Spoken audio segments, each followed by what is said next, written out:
ನಮಸ್ಕಾರ, ನಮ್ಮ ಹೆಸರು ಕೃಷ್ಣಾರೆಡ್ಡಿ ಅಂತ. ನಾವಿದು 4 ಎಕರೆಯಲ್ಲಿ ರೋಸ್ ಮಾಡಿದ್ದೀವಿ. ಇದು ವೆರೈಟಿ ಬಂದುಬಿಟ್ಟು ರೆಡ್ಡು. ನಮ್ಮ ಹತ್ರ ಒಂದು 14 ಕಲರು ವೆರೈಟಿ ಇದೆ. ಇದು ಮಾಮೂಲಿ ಡೇಸಲ್ಲಿ ಒಂದು 5-6 ರುಪೀಸ್ ಆಗುತ್ತೆ. ಈ ತಿಂಗಳಲ್ಲಿ ಒಂದು 50 to 20 ರುಪೀಸ್ವರೆಗೂ ಒಂದು ಪೀಸ್ ಆಗುತ್ತೆ.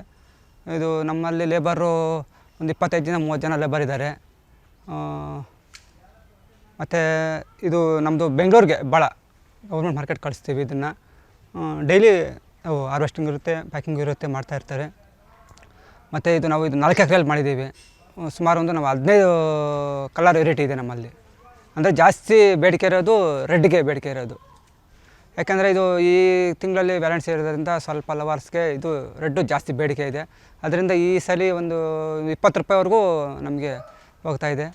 ಅದರಿಂದ ಚೆನ್ನಾಗಿದೆ ನಮಗೆ ಈ ಸಲ. ಒಳ್ಳೆ ದುಡ್ಡು ಆಗ್ತಾಯಿದೆ. ಇವಾಗ ಒಳ್ಳೆ ರೇಟು ಇದೆ ನಮಗೆ ಈ ಸಲ.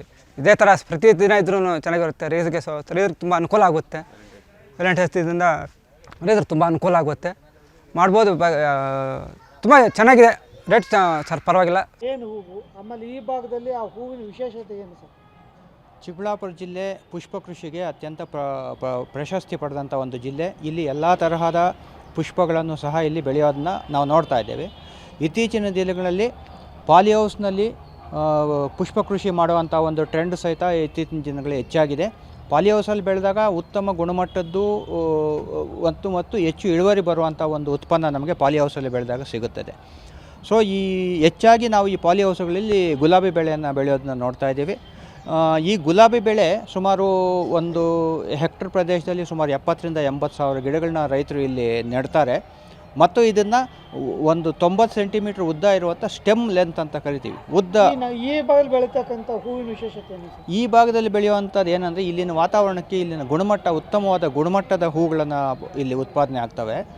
ಮತ್ತು ಅತಿ ಹೆಚ್ಚು ಬೆಲೆಗೆ ಇಲ್ಲಿ ಮಾರುಕಟ್ಟೆ ಆಗ್ತವೆ ನಮ್ಮ ಇಲ್ಲಿ ಬೆಳೆಯುವಂಥದ್ದು. ಯಾಕಂದರೆ ಇಲ್ಲಿ ಟೆಂಪ್ರೇಚರ್ ಆಗ್ಬೋದು, ರಿಲೇಟಿವ್ ಹ್ಯುಮಿಡಿಟಿ ಆಗ್ಬೋದು, ಮತ್ತು ನಮ್ಮ ರೈತರು ಮಾಡುವಂಥ ತೋಟಗಾರಿಕೆ ಚಟುವಟಿಕೆಗಳಿಂದ ಉತ್ತಮವಾದ ಗುಣಮಟ್ಟದ ಹೂಗಳು ನಮ್ಮ ಈ ಭಾಗದಲ್ಲಿ ಬೆಳೀತಾರೆ.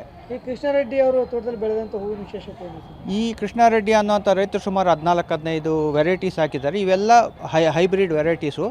ಸುಮಾರು ಒಂದು 20 ಥರದ ವೆರೈಟಿಗಳು ಇದರಲ್ಲಿದ್ದಾವೆ. ಫಸ್ಟ್ ರೆಡ್ ಅಂತ ಇದೆ, ಅವಲಾಂಚ ಇದೆ, ಗ್ರ್ಯಾಂಡ್ ಗಾಲಾ ಅಂತ ಸುಮಾರು ವೆರೈಟಿಗಳಿದೆ. ಸೊ ಇದರಲ್ಲಿ ಪ್ರಮುಖವಾಗಿ ಕೆಂಪು ಗುಲಾಬಿಗೆ ಈ ದಿನಗಳಲ್ಲಿ ಹೆಚ್ಚಿನ ಬೇಡಿಕೆ ಇರುತ್ತೆ. ನಾವೀಗ ವ್ಯಾಲೆಂಟೈನ್ಸ್ ಡೇ ಹತ್ರ ಬರ್ತಾ ಇರೋದ್ರಿಂದ ಇವೆಲ್ಲ ರಫ್ತಾಗ್ತವೆ, ವಿದೇಶಗಳಿಗೆ ರಫ್ತಾಗಿ ರೈತರಿಗೆ ಒಂದು ಉತ್ತಮವಾದ ಮಾರುಕಟ್ಟೆ ವ್ಯವಸ್ಥೆ ನಮ್ಮ ಐಫ್ಯಾಬ್ ಅಂತ ಹೆಬ್ಬಾಳದಲ್ಲಿರೋ ಐಫ್ಯಾಬ್ ಮುಖಾಂತರ ಇವರೆಲ್ಲ ರಫ್ತು ಮಾಡ್ತಾರೆ. ಸೊ ಈ ಸಮಯದಲ್ಲಿ ರೈತರಿಗೆ ಸುಮಾರು 15-20 ರೂಪಾಯಿ ಪ್ರತಿ ಒಂದು ಹೂವಿಗೆ ಸಿಗುತ್ತೆ. ಈಗ ನಮ್ಮ ಭಾಗದಲ್ಲಿ ಎಷ್ಟು ಎಕರೆಗಳಲ್ಲಿ ಈ ಥರ ಬೆಳೀತಾರೆ? ನಮ್ಮ ಜಿಲ್ಲೆಯಲ್ಲಿ ಒಟ್ಟು 200 ಹೆಕ್ಟ್ರಲ್ಲಿ ಪಾಲಿಹೌಸ್ ಇದೆ. ಇದರಲ್ಲಿ ಸುಮಾರು 50 ಅಂದರೆ ಒಂದು 100 ಹೆಕ್ಟರ್ ಪ್ರದೇಶದಲ್ಲಿ ಗುಲಾಬಿ ಕೃಷಿ ನಡೀತಾ ಇದೆ, ಪಾಲಿಹೌಸ್ ಕೃಷಿ. ಇದು ಬಿಟ್ಟು ನಮ್ಮ ಜಿಲ್ಲೆಯಲ್ಲಿ ಒಟ್ಟು ಒಂದು 10,000 ಹೆಕ್ಟರ್ ಪ್ರದೇಶದಲ್ಲಿ ಪುಷ್ಪ ಕೃಷಿ ನಡೀತಾ ಇದೆ. Thank you sir.